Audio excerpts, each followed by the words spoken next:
ಬರ್ಬೇಕು ಬರ್ಬೇಕು, ಬಹಳ ದಿನ ಆಯ್ತು ನಿನ್ನ ನೋಡಿ. ರಾಯರೇ, ನೀವು ಸಿಕ್ಕಿದ್ ನನಗೆ ಬಹಳ ಖುಷಿ ಆಯ್ತು. ನನಗೆ ನಿಮ್ಮ ಹತ್ರ ತುಂಬಾ ಕೇಳಲಿಕ್ಕೆ ಪ್ರಶ್ನೆಗಳುಂಟು. ಹೌದಾ? ಅಂಥದ್ದು ಏನಾಯ್ತು? ಮಂಗರಾಯರೇ, ನೀವು ಹೀಗೆಲ್ಲ ಮಾತಾಡೋದು ಸರಿ ಇಲ್ಲ. ನನ್ನನ್ನು ಆಯಿತು ಅಂತೆಲ್ಲ ಹೇಳ್ತೀರಾ. ನೀನು ನನ್ನನ್ನು ಮಂಗ ಅಂತ ಯಾಕೆ ಹೇಳುದು ನೀನು? ಇದು ಸರಿ ಇಲ್ಲ.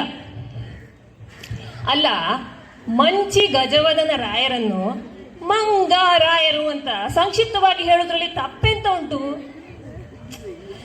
ನೀನು ಹೀಗೆಲ್ಲ ವಿಚಿತ್ರವಾಗಿ ಸಂಕ್ಷಿಪ್ತ ರೂಪ ಎಲ್ಲ ಮಾಡೋದು ಬೇಡ. ನೀನು ರಾಯರು ಅಂತ ಕರೆದ್ರೆ ಸಾಕು ನನ್ನನ್ನು.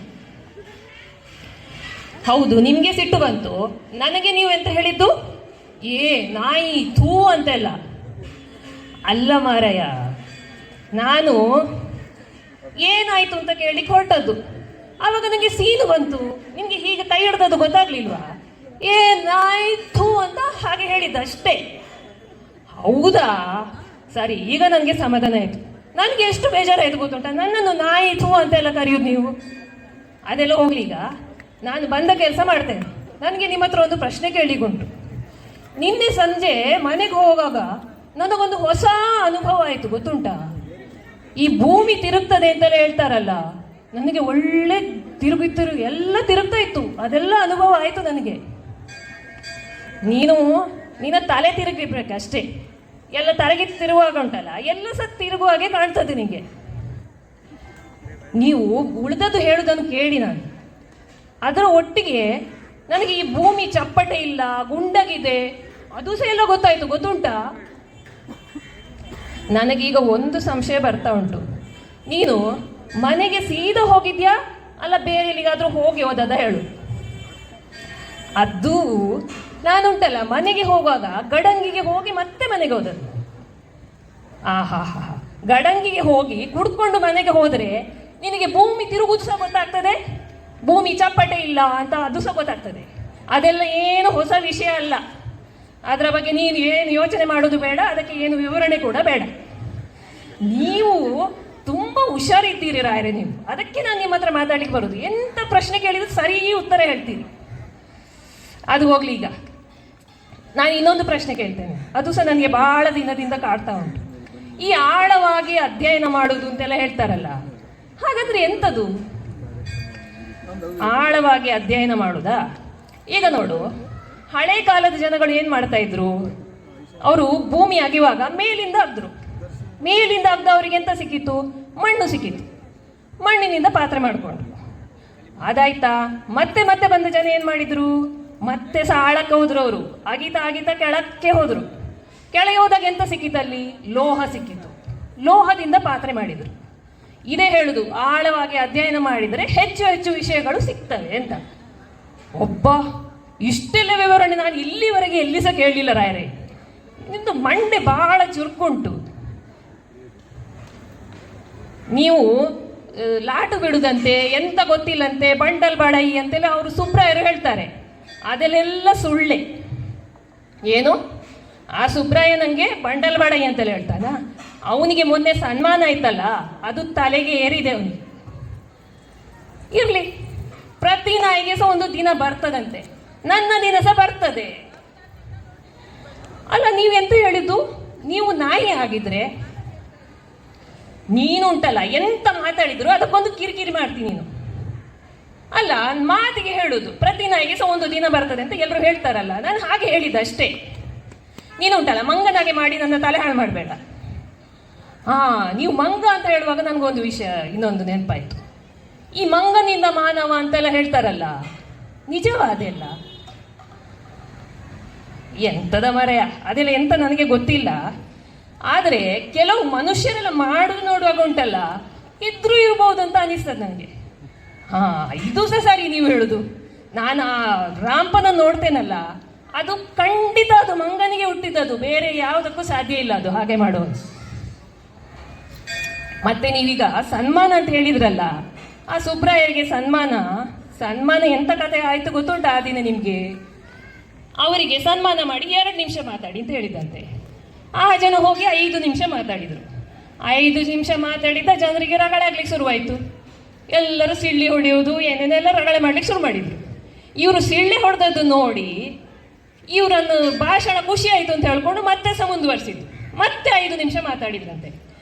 ಇಷ್ಟ ಆಗುವಾಗ ಜನರಿಗೆ ಉದಾಸೀನ ಆಗ್ಲಿಕ್ಕೆ ಶುರು ಆಯ್ತಲ್ಲ, ತಗೊಂಡು ಟೊಮೆಟೊ ಎಂತ ಸಿಕ್ಕಿದ್ರಲ್ಲಿ ಹೊಡೆದದ್ದು ಅವರಿಗೆ. ಅದು ಸನ್ಮಾನ ಹೋಗಿ ಅವಮಾನ ಆಯಿತು. ಹಾಗೆ ಆಗ್ಬೇಕು ಅವನಿಗೆ. ನನ್ನನ್ನು ತಮಾಷೆ ಮಾಡ್ತಾನೆ, ಅವನಿಗೆ ಹಾಗೆ ಆಗ್ಬೇಕು.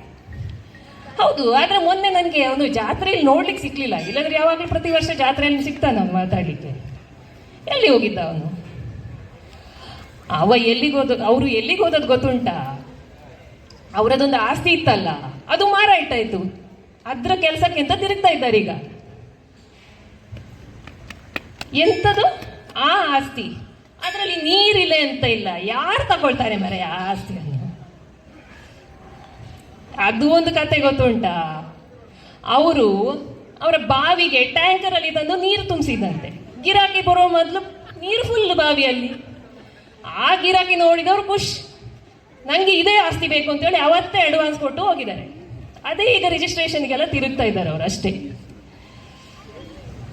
ಅವನದುಂಟಲ್ಲ ಮಂಡೆ ಬಹಳ ಒಳ್ಳೆ ಉಂಟು, ಹಾಗೆ ಅದೃಷ್ಟದ ಒಳ್ಳೆ ಉಂಟು. ಯಾವಾಗಲೂ ಸಿಕ್ಕಿ ಬಿಡುದಿಲ್ಲ ಇಂಥದೆಲ್ಲ ಮಾಡಿಕೊಂಡು. ಹೌದು, ಅದು ಹೇಳುದು ಸರಿಯೇ ನೀವು. ಮೊನ್ನೆ ಉಂಟಲ್ಲ, ಆ ರಾಂಪ ಅವರ ಮನೆಯಲ್ಲಿ ಕದಿಲಿಕ್ಕೆ ಹೋದದ್ದು. ಎಲ್ಲರ ಮನೆಯಲ್ಲೂ ಚಂದ ಮಾಡಿ ಕರ್ಕೊಂಡು ಹೋಗ್ತಾನೆ, ಯಾರಿಗೂ ಗೊತ್ತಾಗುದಿಲ್ಲ. ಆದರೆ ಇವರ ಮನೆಯಲ್ಲಿ ಹೋಗಿ ಸಿಕ್ಕಿ ಬಿದ್ದದಲ್ಲ ಅವನು. ಅವಾಗ ಹೆಂಡತಿ ಹೇಳಿದ್ದಂತೆ ತರಕಾರಿ ತಗೊಂಡ್ ಬಾ ಅಂತ. ಇವ ತರಕಾರಿ ಎಲ್ಲಿ ತಗೊಳ್ತಾನೆ? ಅಂಗಡಿಗೆ ಹೋಗೋ ವ್ಯಾಪಾರವಿಲ್ಲ ಅವನದು. ಹೋಗೋದು ಯಾರ್ದಾದ್ರು ಮನೆಯಲ್ಲಿ ಕತ್ಕೊಂಡು ಬರೋದು. ಅವತ್ತು ಸುಬ್ರಾಯರ ಮನೆಗೆ ಹೋದದ್ದು. ಅಲ್ಲಿ ಮರ ಹತ್ತಿದ, ಗುಜ್ಜೆ ತೆಗಿಲಿಕ್ಕಂತ ಹೋದದ್ದು. ಗುಜ್ಜೆ ಬಿತ್ತು, ಅದರೊಟ್ಟಿಗೆ ಇವಸ ಬಿದ್ದದಂತೆ ಅಲ್ಲಿ. ಅದು 2 ಗುಜ್ಜೆ ಬಿದ್ದ ಶಬ್ದ ಕೇಳಿ ಮನೆಯವರು ನಿದ್ದೆ ಮಾಡ್ತಾ ಇದ್ದವರೆಲ್ಲ ಎತ್ಕೊಂಡು ಓಡಿ ಬಂದು. ಇವ ಎದ್ದು ಓಡುದಿರ್ಲಿ, ಇವನ ಕಾಲು ಉಳುಕಿ ಅವನಿಗೆ ನಿಲ್ಲಿಕ್ಕೆ ಸಾಕ್ತಾ ಇರಲಿಲ್ಲ. ಮತ್ತೆ ಅವ್ರಿಗೆ ಎಣ್ಣೆ ಕೊಟ್ಟು ಎಣ್ಣೆ ಹಚ್ಚಿ ಸರಿ ಮಾಡಿಕೊಂಡು ಮತ್ತೆ ಅವ ಮನೆಗೆ ಹೋದದ್ದು. ಗೊತ್ತುಂಟಾ?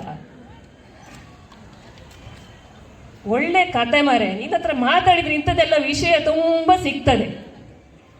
ಹೌದು, ಅದೊಂದು ಪಾಪು ಮಾಡಿಸಿದಂತೆಲ್ಲ ಆ ರಾಂಪನ ಹತ್ರ. ಇಷ್ಟೆಲ್ಲ ಕತೆ ಆದ ಮೇಲೆ ಅವನ ಹತ್ರವೇ ಪಾಪು ಮಾಡಿಸ್ಲಿಕ್ಕೆ ಹೋದದ್ದು ಅವರು. ಅದು ಎಂತ ಕತೆ? ಅದು ನನಗೆ ಕೇಳಲಿಕ್ಕಿತ್ತು. ಹೌದು, ಪಾಪು ಮಾಡಿಸಿದ ಅದೊಂದು ದೊಡ್ಡ ಕತೆ ಆಗಿತ್ತು. ಅವರದ್ದು ತೋಳಿಗೆ ಒಂದು ಪಾಪು ಅಡ್ಡಕ್ಕೆ ಕಟ್ಟಿದ್ರು, ಮರದೆಲ್ಲ ಮಾಡಿ. ಅದು ಹಾಳಾಗಿದೆ ಈಗ, ಕುಂಬಾಗಿ ಮರ ಎಲ್ಲ ಕುಂಬಾಗಿ ಪುಡಿ ಪುಡಿ ಆಗಿದೆ. ಅದಕ್ಕೆ ಹೊಸತು ಮಾಡಿಸುವಂತ ಹೊರಟರು. ಎಲ್ಲಿ ಸಹ ಕೆಲಸಕ್ಕೆ ಜನ ಸಿಕ್ಲಿಲ್ಲ ಅಂತೆ. ಕಡೆಗೆ ಹೋಗಿ ಈ ರಾಂಪನನ್ನೇ ಹಿಡ್ದದ್ದು ಅವ್ರು ಕೆಲಸಕ್ಕೆ. ಅವ ಎಂತ ಮಾಡ್ತಾನೆ, ಮರ ಬೇಕು, ಮರ ತಗೊಂಡು ಬರ್ಲಿಕ್ಕೆ ಅಡ್ವಾನ್ಸ್ ಬೇಕು ಕೇಳಿದ. ಇವರು ಅಡ್ವಾನ್ಸ್ ಕೊಟ್ರು. ಅಡ್ವಾನ್ಸ್ ತಕೊಂಡು ಫಸ್ಟಿಗೆ ಹೋದದ್ದು ಎಲ್ಲಿಗೆ? ಗಡಂಗಿ. ಅದು ಹಣ ಖಾಲಿ ಆಯ್ತಲ್ಲ, ಇನ್ನು ಯಾವ್ದ್ಯಾವುದೋ ತುಂಡು ಮರ ಕಡಿಮೆಗೆ ಸಿಕ್ಕಿದ್ದಲ್ಲ ಹಿಡ್ಕೊಂಡು ಬಂದ. ಪಾಪು ಮಾಡಲಿಕ್ಕೆ ಅವನಿಗೆ ಸಾಕ್ತದ ಉದ್ದ? ಇಷ್ಟು ದೊಡ್ಡ ತೋಡುಂಟು, ಅವನದು ಮರಗಳಲ್ಲಿ ಇಷ್ಟು ಸಣ್ಣದುಂಟು. ಕಡೆಗೆ ಎಲ್ಲ ಜೋಡಿಸಿ ಮಾಡ್ಲಿಕ್ಕೆ ಹೋದಂತೆ. ಜೋಡಿಸುವಾಗ ಹೇಗಾದದ್ದು? ಅದು ಒಂದು ಹೀಗೆ ಬಂದರೆ ಇನ್ನೊಂದು ಹೀಗೆ ಬರ್ತದೆ. ಅದು ಹೀಗೆ ಹೀಗೆ ಜಾಯಿಂಟ್ ಆದರೆ ಅವರೆಂತ ಮಧ್ಯದಲ್ಲಿ ಒಂದು ಮರದಿಂದ ಇನ್ನೊಂದಕ್ಕೆ ಜಂಪ್ ಮಾಡುದು ಅವರು. ಅದು ಸಾಧ್ಯವಿಲ್ಲ ಆ ಪಾಪುನಲ್ಲಿ ಹೋಗ್ಲಿಕ್ಕೆ. ಅದು ಹೀಗೆ ತೋಡಿನ ಪಾಪು ಎಲ್ಲ ವೇಸ್ಟ್. ಈಗ ಪೂರ ಅವರ ಹಣ ಎಲ್ಲ ದಂಡ ಆಯ್ತು. ಸುಬ್ರಾಯ ಇಷ್ಟು ಹುಷಾರಿನವನು ಇದರಲ್ಲಿ ಹೇಗೆ ಮರ ಸಿಕ್ಕಿ ಬಿದ್ದ? ಅದು ಎಂತ ಹೇಳುದು, ಸಿಕ್ಕಿ ಬಿದ್ದಾಗಿದೆ ಅವರು. ಈಗ ಎಂತ ಮಾಡ್ತಾ ಇದ್ದಾರೆ ಗೊತ್ತುಂಟಾ? ಆ ಹಣ ಎಲ್ಲ ಅಡ್ವಾನ್ಸ್ ಕೊಟ್ಟದ್ದು ಕೊಡು, ವಾಪಸ್ ಕೊಡು ಅಂತ ಅವನ ಹಿಂದೆ ಬಂದಿದ್ದಾರೆ. ಆ ರಾಂಪನ ಹತ್ರ ಎಲ್ಲಿ ಸಿಕ್ಕಿದ್ರು ಬಿಡುದಿಲ್ಲ. ನನ್ನ ಹಣ ನನಗೆ ಫಸ್ಟ್ಗೆ ವಾಪಸ್ ಕೊಡು, ಕೆಲಸ ಸರಿ ಮಾಡಲಿಲ್ಲ, ಕೆಲಸ ಮಾಡ್ತೀಯಾದ್ರೆ ಮಾಡು, ಇಲ್ಲಾಂದ್ರೆ ವಾಪಸ್ ಕೊಡು ಅಂತ ಅವ ತಪ್ಪಿಸ್ಕೊಂಡು ಓಡ್ತಾ ಇರ್ತಾನೆ. ಅದು ಸರಿಯಾಗಿ ಮೊನ್ನೆ ಒಂದ್ಸಲ ಸೈಕಲ್ ತಗೊಂಡ, ಹೊಸ ಸೈಕಲ್ ತಗೊಂಡಿದ್ದಾನೆ. ಇವರಿಗೆ ಸುಬ್ರಾಯರಿಗೆ ಸಿಟ್ಟು ಬಂತು. ಅಲ್ಲ, ನನ್ನ ಹಣ ಕೊಡ್ಲಿಲ್ಲ ನೀನು, ಅಷ್ಟು ಹಣ ಕೊಟ್ಟು ಸೈಕಲ್ ತಗೊಂಡಿದ್ಯಲ್ಲ ಅಂತ. ಅದಕ್ಕೆ ಅವ ಸುಳ್ಳು ಹೇಳಿದ್ದು ತಪ್ಪಿಸ್ಕೊಳ್ಲಿಕ್ಕಂತ. ನನಗೆ 200 ರೂಪಾಯಿಯಲ್ಲಿ ಯಾರ ಕೊಟ್ಟರು, ಅದಕ್ಕೆ ತಕೊಂಡೆ. 200 ರೂಪಾಯಿಯಲ್ಲಿ ಇಷ್ಟು ಒಳ್ಳೆ ಸೈಕಲ್ ಸಿಗುವಾಗ ಬಿಡ್ಲಿಕ್ಕೆ ಆಗ್ತದ ಹೇಳಿ ತಕೊಂಡದ ಅಷ್ಟೇ ಮಾರ್ರೆ. ನಿಮಗೆ ಮೋಸ ಮಾಡೋದು ಎಂತ ನನ್ನ ಮನಸ್ಸಲ್ಲಿ ಇಲ್ಲ ಅಂತ ಹೇಳಿದ. ಮತ್ತೆ ಈ ಸುಬ್ರಾಯರಿಗೆ ಏನ್ ಮಾಡ್ತಾರೆ, ರಾಂಪ ಎಲ್ಲಿ ಸಿಕ್ಕಿದ್ರೆ ಕೂಡ ಉಂಟಲ್ಲ, ನನಗೆ ಆ ಸೈಕಲ್ ಎಲ್ಲಿ ಸಿಕ್ಕಿದೆ ಅಲ್ಲಿಗೆ ಕರ್ಕೊಂಡು ಹೋಗು ಅಂತ.